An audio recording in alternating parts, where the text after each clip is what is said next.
I'm so grateful that you guys have chosen to come along on this journey with me.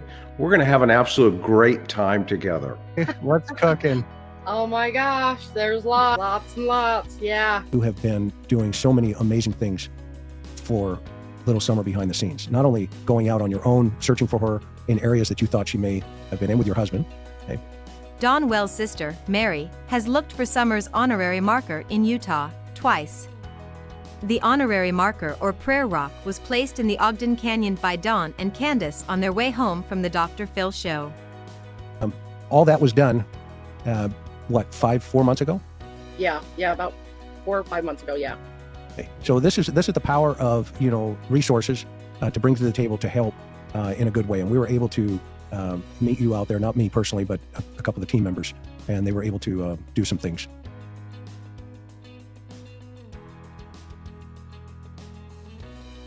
Since they took everything, turned everything over to the DA or whatever, or the county attorney's office, or yeah. So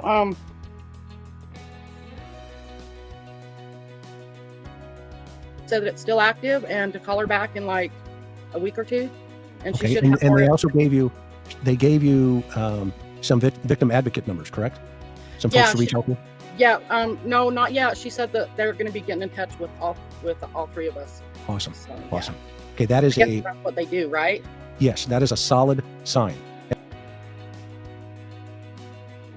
Yeah, and let me answer this question here. Now there are only 3 women. No, there's 7 women. There are 3 cases. Okay, there are 3 cases, and typically in a situation like this, if they're and what they call it is stacking. Okay, and what the DA will do is take the 3 strongest cases and lead with those 3 cases. Okay.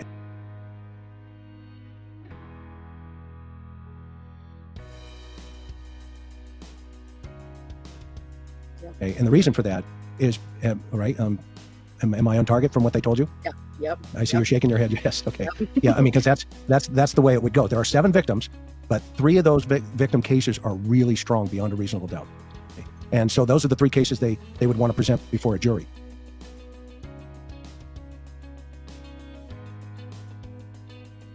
Either way, those 3 cases could hold, potentially hundreds of years in prison.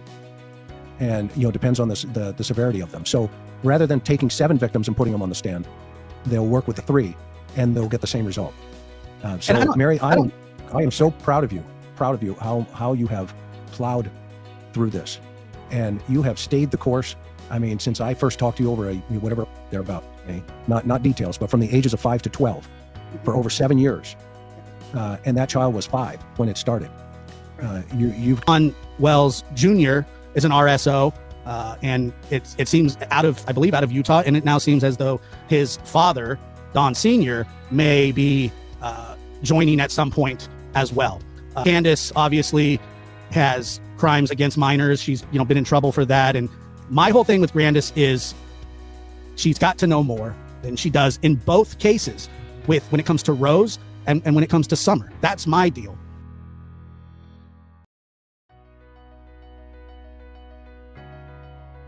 Up.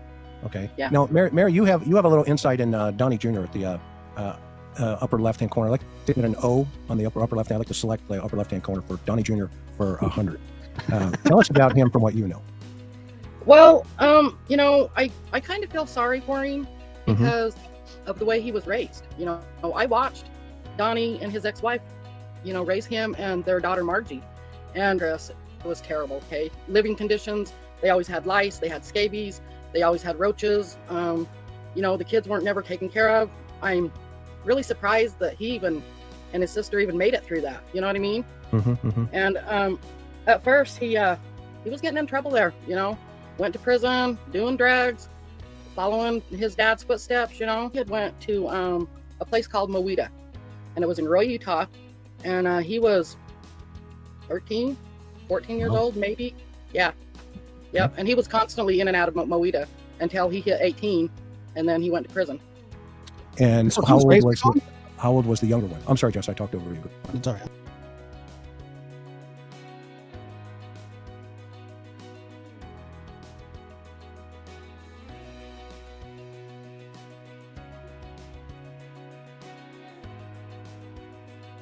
And Candace, if she's connected to Summer, And Donnie is connected to Candace.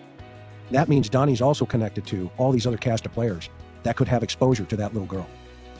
Well, the toe bone connected to you, foot bone connected to you, heel bone connected to you, ankle bone. What's taken so long? What's taken so long?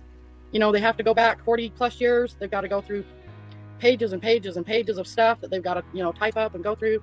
And not only that, we have 10 lawyers on our side. So I think we have I don't know when I Yeah, talk to tell them that part of the story. Yeah, that's a great one. Tell them that part of the story. Yeah, when the very first time that our detective was taking the stuff into the DA, he said he walked into the room and he said there's usually only like maybe 1 or 2 lawyers in there. He said there was 10 sitting there in the room just for us. And so he said, you know, Mary, I've never seen anything like that before. He said, I was stunned. Very high profile case. So, you know, that just makes me happy that there was that many lawyers for us. And so, yeah, they've just got to go through a lot of legal stuff and, you know, 40 years of whatever, you know, so that's what's taken so long. They've just got to go through everything. And I mean, they have to cross their T's and dot their I's on everything. Oh, it's easy, a confession. I mean, it was just, you know, check the box, upload here. And Mary, I mean, let's go on the record for everybody. Did I not talk to the investigators on your case? Yep, you sure did. Yep. And did I not connect all the dots? Yep, you did. Yep. Just like everybody said I didn't do it with, you know, Summer's case, that, you know, yada yada, I didn't upload stuff. Well, you're wrong. Okay, people are wrong. Sorry. I hate to ruin your day, but you know, I'm not out here for Chris McDonough. I'm out here for Summer Wells and for Mary and for Jeannie and all the other victims that don't have a voice and quite frankly don't have people that know how to do it. Yeah. And you know, my responsibility here on this platform is to be straight up. Period. End of story. Yep. And